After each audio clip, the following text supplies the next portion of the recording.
चलिए आज हम देखेंगे क्लॉक। क्लॉक यानी घड़ी। घड़ी भी दो तरह की होती है, एक तो हमारी वो पैडल वाली घड़ी, दूसरी होती है हमारी डिजिटल। हम डिजिटल घड़ी में एनालॉग घड़ी की बात कर रहे हैं। एनालॉग घड़ी पढ़ेंगे। एनालॉग घड़ी में 5 कंडीशन पढ़ेंगे। पहला संपाती होना यानी ओवरलैपिंग करना। ओवरलैपिंग करने का मतलब समझते हैं, जब घंटे और मिनट की सुइयां दोनों एक दूसरे के ऊपर होती हैं उसे बोलते हैं ओवरलैपिंग। दूसरी कंडीशन होती है विपरीत। विपरीत यानी अपोजिट। अपोजिट डायरेक्शन, जैसे ये देखिए, इधर घंटे की सुई हो गई, इधर मिनट की सुई हो गई, इसे बोलते हैं अपोजिट डायरेक्शन। तीसरा होता है राइट एंगल या समकोण। और राइट एंगल कौन सी कंडीशन होती है ये। तीसरा होता है कोण ज्ञात करना यानी एंगल फाइंड करना। एंगल इसमें भी दो एंगल फाइंड करेंगे। पहला तो घंटे और मिनट की सुई के बीच ये एंगल, दूसरा ये एंगल, दो तरह के एंगल। तीसरा तेज धीम। कोई घड़ी कब तेज हो गई, धीम हो गई, देखो दो कंडीशन होती है। तो घड़ी बंद हो जाए, जब बंद हो जाएगी 12 घंटे में एक बार वो सटीक टाइम बताएगी। लेकिन जब तेज धीम हो जाए, कभी कभार अपनी घड़ी हो नहीं जाती, 5 मिनट तेज हो गई, 5 मिनट धीरे हो गई, तो 7 घंटे 20 मिनट में एक बार सटीक टाइम बताती है। ठीक है, अब आगे इसके लिए हमारे पास एक कॉमन सा फॉर्मूला है। फॉर्मूला कौन सा है? 11/2 into m equal to 30 into h plus minus a, जहां m है मिनट, a है एंगल, दोनों सुइयों के दोनों पैडल्स के बीच का एंगल, और h है आवर्स यानी घंटे, कितने घंटे हुआ। ओके, अब हम देखेंगे पहली कंडीशन, जब घड़ी की सुइयां संपाती होती है यानी ओवरलैपिंग करती हैं। जैसे इसके लिए हमारा वही कॉमन फॉर्मूला है 11/2 into m equal to 30 into h plus minus a। देखिएगा, एक क्वेश्चन है, इसी घड़ी में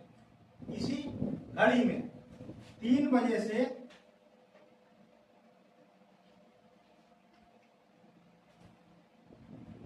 4 बजे के बीच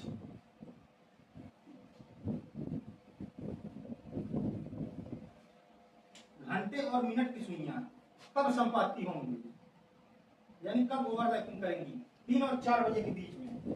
अब गौर से देखिएगा, हमारा जो h दिया हुआ है वो दिया हुआ 3, m हमें फाइंड करना है कितने बज के कितने मिनट पर। जो हमारा एंगल होगा वो होगा 0। जब घंटे और मिनट की सुइयां एक दूसरे के ऊपर ओवरलैपिंग करेंगी कहाँ एंगल बनेगा, 0 ही तो रहेगा। बस सिंपल सा इसी फॉर्मूले में रख देंगे 11/2 into m equal to 30 into h हमारा है 3 आवर प्लस माइनस एक वैल्यू 0 होगी, तो मतलब ही नहीं है। 11/2 m इक्वल टू 33 जा 90, m इक्वल टू 90 इंटू 2/11, 9 दूनी 18, 180/11। अब इसको भी हम डिवाइड कर देंगे, 11 से 180 को जब भाग देंगे, 11 बन जाए 11, 7 आया 0, 6 बार ले जाएंगे, यानी कि 3:16 सही 4/11 मिनट पर हमारी घंटे और मिनट की सुइयां एक दूसरे को ओवरलैप करेंगी या संपाती होंगी। घंटे और मिनट की सुइयां हर घंटे में एक बार संपाती होती है। इस तरह से 12 घंटे में 12 बार संपाती होना चाहिए, लेकिन हम गणना केवल 11 बार करते हैं। 11 बार क्यों, देखिएगा, क्योंकि 11 से 12 और 12 से 1, 11 से 12 और 12 से 1 के बीच हमारा जो 12 बजे वाला टाइम होता है वो कॉमन होता है, वो कॉमन होता है।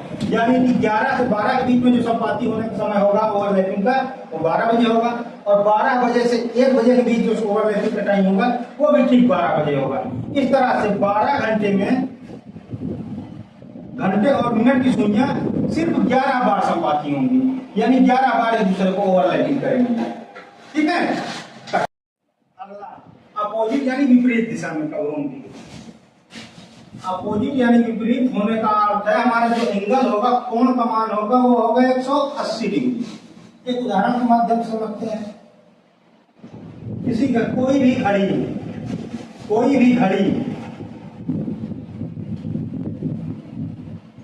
9 से 10 बजे के बीच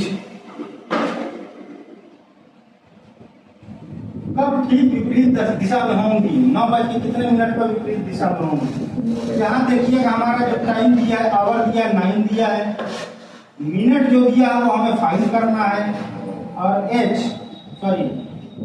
एंगल जो होगा हमारा वो होगा 180 डिग्री, क्योंकि ये दोनों विपरीत दिशा में होंगी जब अपोजिट डायरेक्शन में। चलिए सॉल्व करते हैं। 11/2 into m equal to 30 into 9 plus minus 180।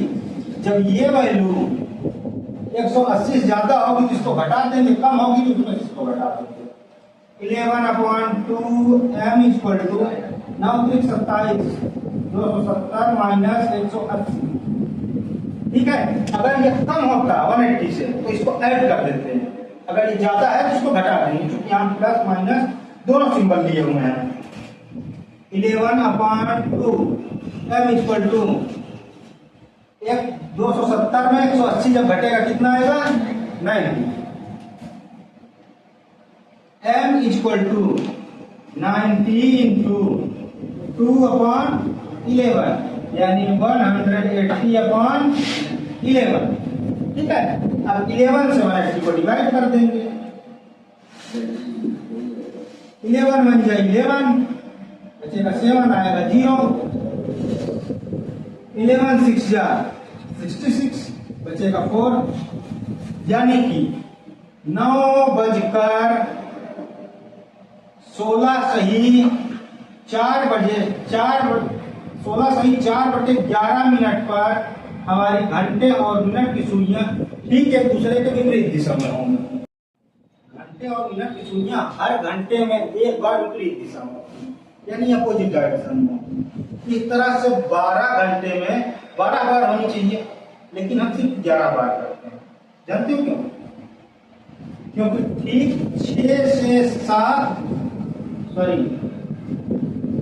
5 से 6 और 6 से 7 बजे के बीच जो 6 बजे वाला टाइम होता है वो कॉमन होता है, क्योंकि जब सटीक 6 बजेगा तो 6 बजे मिनट वाली सुई तो यहाँ यहीं आएगी ना, और आवर वाली यहाँ आएगी, ये हो जाएगा कॉमन। इस तरह से हमारी 12 घंटे में 11 बार एक दूसरे के अपोजिट डायरेक्शन यानी विपरीत दिशा में होती है। अगली कंडीशन ये है, अगला जो तरह है वो है किसी घड़ी में घंटे और मिनट की सुइयां समकोण का बनाती है, राइट एंगल। देखिएगा 1 से 2 बजे के बीच कितने मिनट पर घंटे और मिनट की सुइयां 1 से 2 बजे के बीच कब होगा, तब राइट एंगल बनेगा। उसके लिए देखिए हमारा एंगल जो होगा वो होगा 90 डिग्री, और आवर जो हमें दिया हुआ है वो दिया हुआ है 1, और मिनट हमें फाइंड करना है, यानी 1 बज के कितने मिनट पर राइट एंगल बनाएगा। देखिए 11/2 into m equal to 30 into 1 plus minus 90। 11/2 equal to m equal to 31 या 30, यहाँ हम प्लस करेंगे 90 को, क्योंकि अगर ये वैल्यू 90 से ज्यादा होती तो घटाते, यहाँ कम ही इसलिए हम प्लस करेंगे 90। m इक्वल टू 90 और 30 120 इंटू 2/11 इक्वल टू 240/11, 240/11, 11 से 240 को भाग दे देंगे। इस तरह से आया 11 गुना 22, 2 0, 11 एकदम 11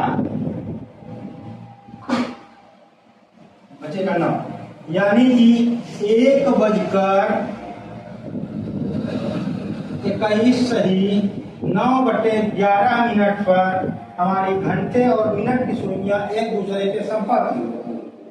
ठीक है, 1 घंटे में 2 बार होती है संपाति, 1 घंटे में 2 बार होती है, राइट एंगल बनाती है, सॉरी एक संपाति बोली राइट एंगल बनाती है। इस तरह से 12 घंटे में हमारा 22 बार बनाना चाहिए, 22 बार, 24 बार बनाना चाहिए हाँ, लेकिन बनाती 22 बार नहीं है। क्यों 2 बार कम क्यों हो गया? देखिएगा इधर 8 से 9, 9 और 10, 8 से 9, 9 और 10 के बीच में जो 9 बजे वाला टाइम है वो होता हमारा उभयनिष्ठ यानी कॉमन। इधर 2 से 3 और 3 से 4 के बीच वाला टाइम, इसमें 3 बजे वाला टाइम कॉमन होता है। यहाँ हमें 4 बार लेना चाहिए, हम 3 बार लेंगे। यहाँ 4 बार लेना चाहिए था, हम 3 बार ही लेंगे। इस तरह से हमारे 12 घंटे में सिर्फ 22 बार संपाति होंगी।